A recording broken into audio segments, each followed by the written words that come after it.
Hello gin lovers and welcome back to No Nonsense Gin Reviews with moi Bobby Freeman, as they say in France. Now then, strap yourselves in, my friends, because we have a rather fascinating gin for you today, and it is this little fellow. Let me introduce you to Mhile. I don't know, I can't pronounce it, but the point is, it is a seaweed gin. That's right. You heard me correctly, it is made with seaweed. So again, this bottle, as you can see by it's a little tester bottle, was sent to me by the lovely people at the Gin Box shop. And I saw it on their list and I just thought, do you know what, that's just so weird. I've got to give that a go. I have to try it. Now, it could go one of two ways. I think this is either going to be absolutely awesome or absolutely vile. So strap yourselves in, as I say, as we go through a little seaweed journey together. So let's see what they say about it, shall we? Now, in the time-honoured tradition on this show, I will do it in the accent from where the gin is from. However, today, the gin is actually from Wales, okay? So, and I am not brilliant at the Welsh accent, I have to tell you, but I'm going to give it a bloody good go. Now, someone told me once that if you're going to do a Welsh accent, it's best to do it in a very low voice like that, isn't it? So I'm going to give that a go now, right?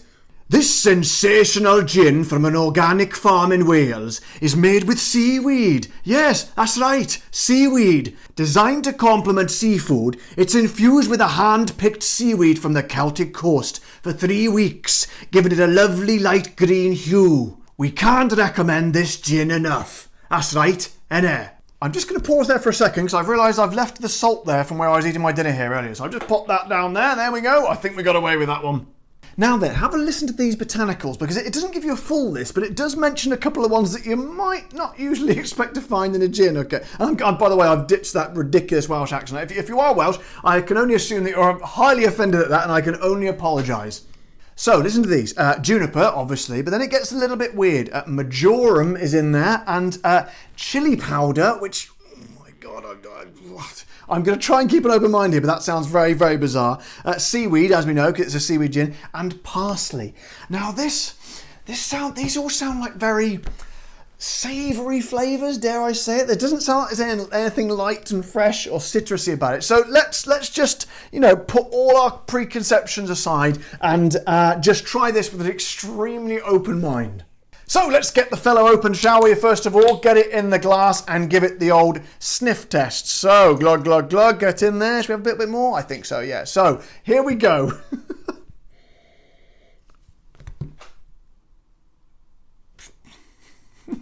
Whoa, that was a little journey there. I had a little moment there. Did you see it? It was like a dramatic pause, but it was filled, so it's okay.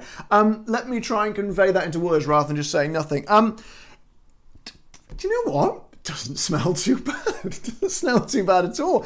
The reason it shocked me was it was quite pleasant. And then just as I was about to say something, a little sting in the tail, which I presume is that chili powder sort of essence. So I tell you what, it smells quite nice. I mean, it's not like normal gin, but it's definitely gin. It's 100% gin in there, but it's like, I don't know. It's very, very difficult to describe. I'm so glad we're doing this one today because it's just something a little bit different. So let's not fanny around. Let's get the old tonic in there and let's have a taste, shall we? Because I have no idea what this is going to be like. I am stepping into the realms of the unknown. But that's what we do here on this channel. We bash through boundaries and we step forward where no other brilliant. That could have gone so well. Where no other gin drinkers have boldly gone before, if I could paraphrase Captain Jean-Luc Picard. So anyway, let's get on with it. Whatever it was, seaweed gin. Cheers.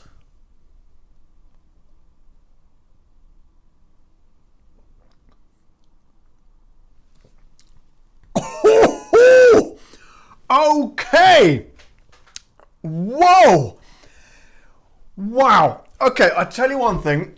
It is extremely different. It's very, very different. You have to bear with me here because, as I say, this is kind of uncharted territory.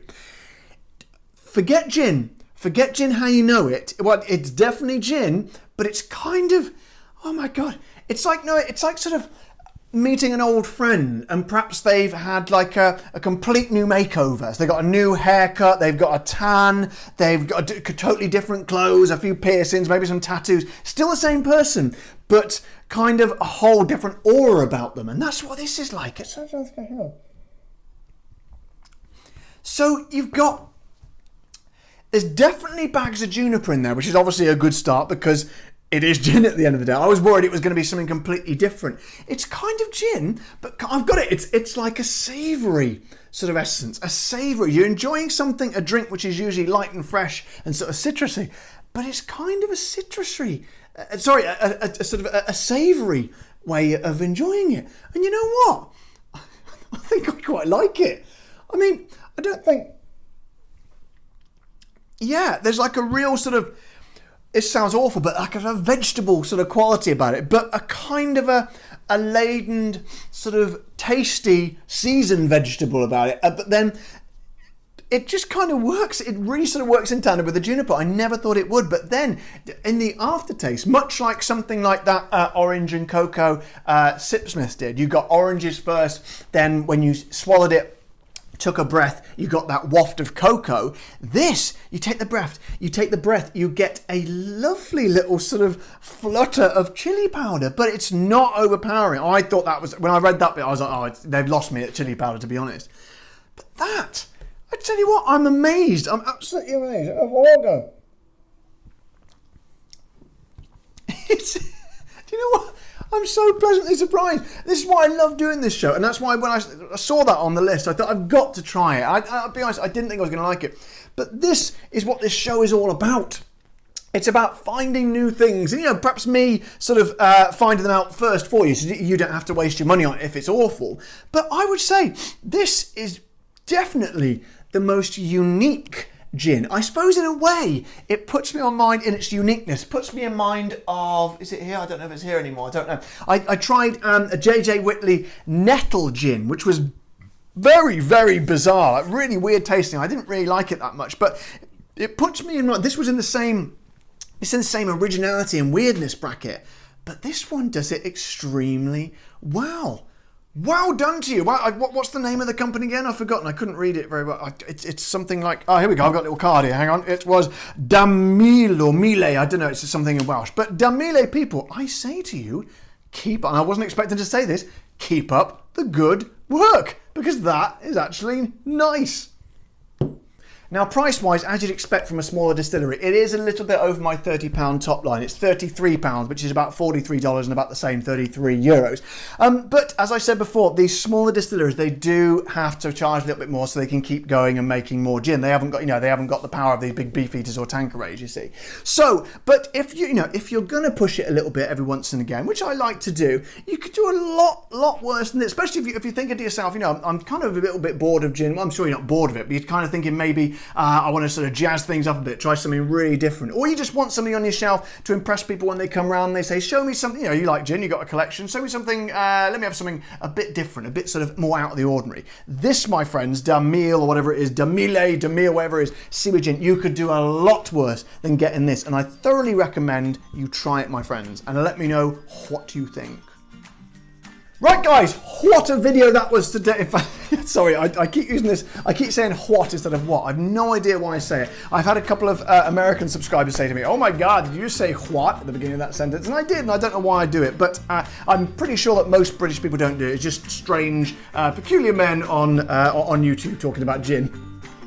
So if you've enjoyed this video, whatever you do, don't forget to subscribe and like the video and press the little bell icon so you get notified when all my new videos come out. And I will see you all next time with another extraordinary gin here on No Nonsense Gin Reviews. Thank you very much. Bye-bye.